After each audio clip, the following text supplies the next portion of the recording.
नमस्कार, स्वागत है आपका न्यूज 69 में। मैं हूं आपके साथ अंकिता और बढ़ते हैं इस वक्त की बड़ी खबर की ओर। संसदीय क्षेत्र के विकास के लिए जारी किया 2024-29 का दृष्टि पत्र। जबलपुर से भाजपा ने शुरू किया था चुनाव प्रचार अभियान। रामनवमी की दी बधाई का आज का दिन सभी के लिए महत्वपूर्ण। केंद्र सरकार की गिनाई उपलब्धियां हमने अपना रिपोर्ट कार्ड जनता के सामने रखा है। प्रधानमंत्री मोदी के नेतृत्व में देश भर में हुए विकास कार्य, सनातन धर्म की विदेशों में हो रही आज चर्चा।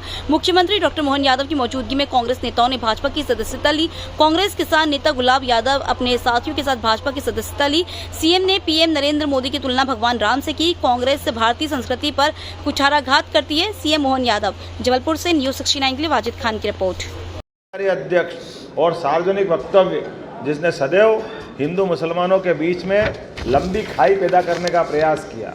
मुझे इस बात की प्रसन्नता यशस्वी प्रधानमंत्री के नेतृत्व में हमारी सरकार ने न केवल हिंदू मुसलमानों के साथ एकजुट होकर के शिलान्यास के कार्यक्रम में भाग लिया, बल्कि उससे बड़ा उदाहरण बना जब 22 जनवरी को लोकार्पण का मौका आया।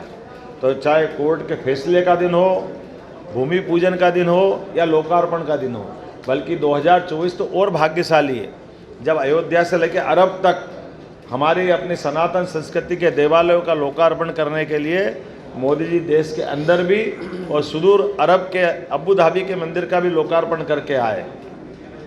ये हमारी अपनी मूल सनातन संस्कृति का उच्चतम हमारा एक तरह से आज का समय चल रहा है।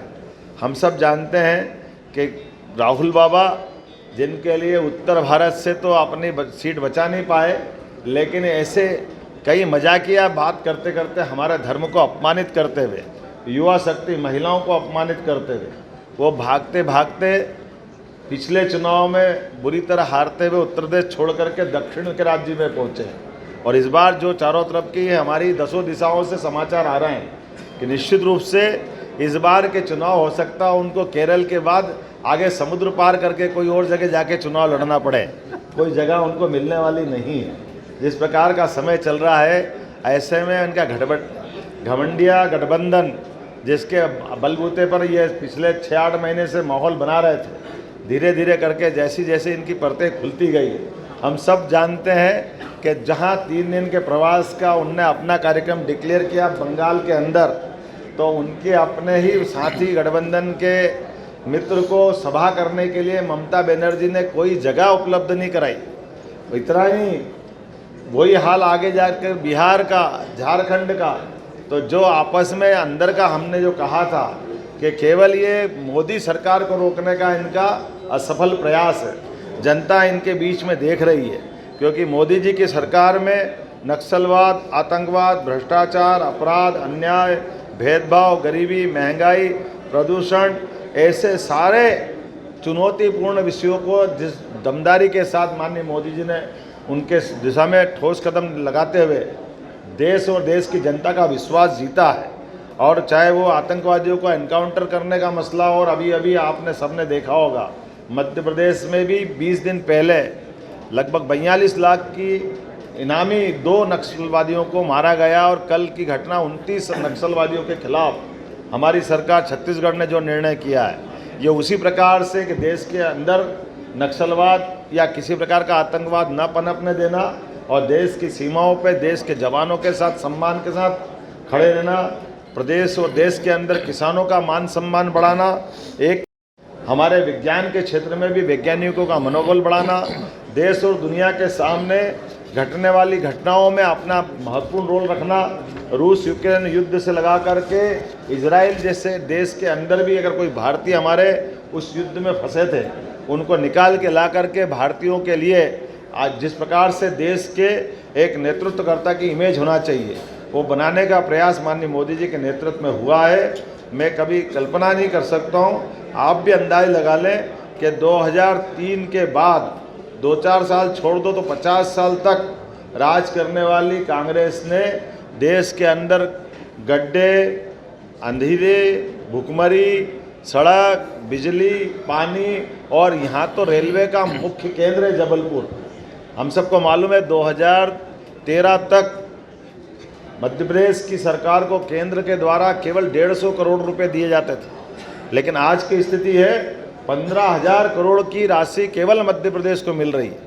और रेलवे के बजट को भी अलग से बनाने के बजाय एक बजट बनाने का जो लाभ मिला है उससे वंदे भारत मेट्रो से लगा करके तमाम प्रकार के अलग अलग ट्रेन, रेल की पटरी, रेल में सुधार के काम, और अब विश्व में हमारी रेल अब निर्यात करने लगी। तो आज के समय में बोलने के लिए तो बहुत कुछ है, और मुझे लग रहा है कि ये केवल मोदी जी का वो शब्द जो हम सबके लिए काम आता है, सबका साथ, सबका विकास, सबका विश्वास, सबका प्रयास, ये केवल कहने के लिए नहीं है, इसको चरितार्थ करने का जो निर्णय किया है, और इसी के बलबूते पर 2047 का अमृत काल की जो कल्पना की गई है, कामना की गई है, सरकार भले ही 5 साल के लिए बने, लेकिन सरकार के द्वारा किए गए निर्णय यह देश के आने वाले 50 साल आगे तक के होना चाहिए। मुझे इस बात की प्रसन्नता है। इस दूरगामी दृष्टि से यशस्वी प्रधानमंत्री ने देश का मन भी बनाया है और सफलता के साथ जनता के बीच ये बात भी पहुंचाई है।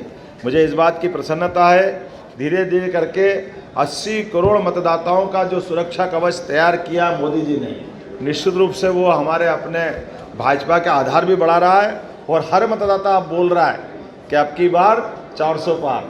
मेरी बात कुल मिलाकर के करीब करीब सब करने के लिए पूरी हुई, और आज के समय में खास करके इस आदिवासी अंचल की दृष्टि से अगर मैं बात कहूँगा तो आदिवासी अंचल में हम सब जानते हैं, पहली बार आदिवासी बहन को राष्ट्रपति बनाने का मौका अगर आज़ादी के बाद मिला है तो माननीय यशस्वी प्रधानमंत्री नरेंद्र मोदी जी की सरकार के माध्यम से मिला है। हम पे तो पता नहीं क्या क्या बोलते थे, लेकिन हम सब जानते हैं कि लगातार ये दिग्विजय अश्वमेध यज्ञ हो रहा है मतदाताओं का, और उसमें भाजपा का अश्वमेध का घोड़ा लगातार विजय की एक के बाद एक नई नई सौगात, नए नए कदम बढ़ते बढ़ते 2014 में हम 27, 2019। इस खबर पर आपकी क्या राय, हमें कमेंट सेक्शन में जरूर बताएं। तब तक के लिए धन्यवाद।